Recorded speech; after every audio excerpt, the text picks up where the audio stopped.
குருவடி சரணம், திருவடி சரணம். மேல்மருவத்தூர் ஆதிபராசக்தி ஆன்மீக இயக்கம் கர்நாடகாவின் சார்பிலே வணக்கத்துக்கு நம்முடைய அம்மா அவர்களுடைய அருளானைக்கிணங்க இந்த புவி தினத்திலே உலக வேர்ல்ட் ஹெல்த் டே என்றார்ல, அது மாதிரி அந்த புவி தினத்தன்று இந்த ஹல்சூர் பல்லக் என்ற ஒரு திருவிழா இங்கே கர்நாடகாவில் பல காலமாக வெகு விமரிசையாக கொண்டாடப்பட்டு வருகிறது. அந்த தினத்திலே சுமார் ஒரு ஆயிரக்கணக்கான தேர்களிலே அம்மன் பவனி இருக்கின்ற ஒரு கண்கொள்ளா காட்சி நடைபெறுகிறது. அந்த இடத்திலே லட்சக்கணக்கான பக்தர்கள் காலை முதல் மாலை வரை கலந்து கொள்கிறார்கள். அவர்களுக்கு பல துண்டு நிறுவனங்கள் உணவுகளை வழங்கி அது எல்லா பொருட்களையும் உணவுப் பொருட்களையும் அவர்களுக்கு வழங்கி வருகிறார்கள். அந்த இடத்துல சுகாதாரம் சரியாக பேணி காப்பதில்லை. அதனால் அந்த சேவையை நம்முடைய M.A.S.M கர்நாடகாவின் சார்பிலே அம்மா அவர்களுடைய அருளானைக்கு நாங்கள் செய்து கொண்டிருக்கின்றோம். அவர்கள் உணவு உண்டு விட்டு சென்ற அந்த தட்டுக்கள், பிளாஸ்டிக், அது மற்ற பொருட்கள் எல்லா பொருட்களையும் சுத்தம் செய்து ஒரு சுமார் 10 கிலோமீட்டர் நீளத்திற்கு நம்முடைய செவ்வாடை தொண்டர்களால் அந்த பகுதி சுத்தம் செய்யப்படுகிறது. இந்த ஒரு மாபெரும் வாய்ப்பை அம்மா எங்களுக்கு நல்கியிருக்கிறார்கள்.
மேலும் பல இன்னும் வருகின்ற காலங்களிலே இதை சிறப்பாக செயல்படுவதற்கு இது ஒரு முன்னுதாரணமாக இன்றைய இந்த நிகழ்ச்சியை நாங்கள் துவங்கி இருக்கின்றோம்.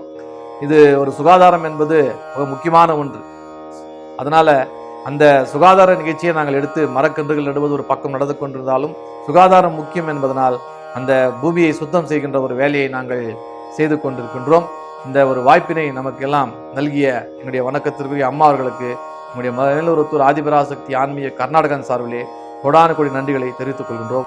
இந்த சமயத்திலே நம்முடைய M.A.S.M மேல்மருவத்தூர் ஆதிபராசக்தி ஆன்மீக இயக்கத்தின் சார்பிலே நம்முடைய எல்லா வருகின்ற பக்தர்களுக்கெல்லாம் உணவு வழங்குகின்ற ஒரு சிறப்பான திட்டத்தை நாங்கள் துவங்கி வைத்திருக்கிறோம். காலையிலிருந்து மாலை வரை வருகின்ற பக்தர்கள் எல்லாருக்கும் அம்மா அன்னதானத்தை தான் எங்கு சென்றாலும் வலியுறுத்துவார்கள். அந்த அம்மாவினுடைய அருளானைக்கிணங்க வருகின்ற பக்தர்களுக்கு சுமார் எத்தனை பக்தர்கள் கலந்து கொண்டார் அவர்களுக்கு எல்லாம் உணவு தொடர்ந்து நாங்கள் வழங்கி கொண்டு வந்திருக்கின்றோம். இந்த ஒரு பெரிய எங்களுக்கு இது ஒரு சந்தோஷமான நிகழ்வு. M.A.S.M கர்நாடகா சாலையில் முதன்முறையாக இந்த நிகழ்ச்சிக்கு நாங்கள் ஏற்பாடு செய்தோம். மக்களிடையே பெரும் வரவேற்பு இதற்கு கிடைத்திருக்கின்றது. செவ்வாடை தொண்டர்கள் அவர்களை உணவுக்கு அழைத்து அவர் உணவு கொடுக்கும்போது அவர்கள் முகத்திலே ஒரு பிரகாசமான ஒரு சந்தோஷத்தை எங்களால் காண முடிகிறது. அதே போல விடியற் காலையிலே அம்மாவினுடைய மூலமாக ஒரு மாபெரும் வேள்வி கூட இந்த பள்ளிக்கூடத்திலே நாங்கள் வேள்வியை செய்து இந்த அன்னதான நிகழ்ச்சியை துவக்கி வருகின்ற பக்தர்களுக்கெல்லாம் உணவை நாங்கள் வழங்கி கொண்டிருக்கிறோம். இந்த வாய்ப்பை நல்கிய அம்மாவிற்கு எங்களுடைய மனமார்ந்த நன்றியை எங்களுடைய இயக்கத்தின் சார்பாக தெரிவித்துக் கொள்கின்றோம். ஓம் சக்தி.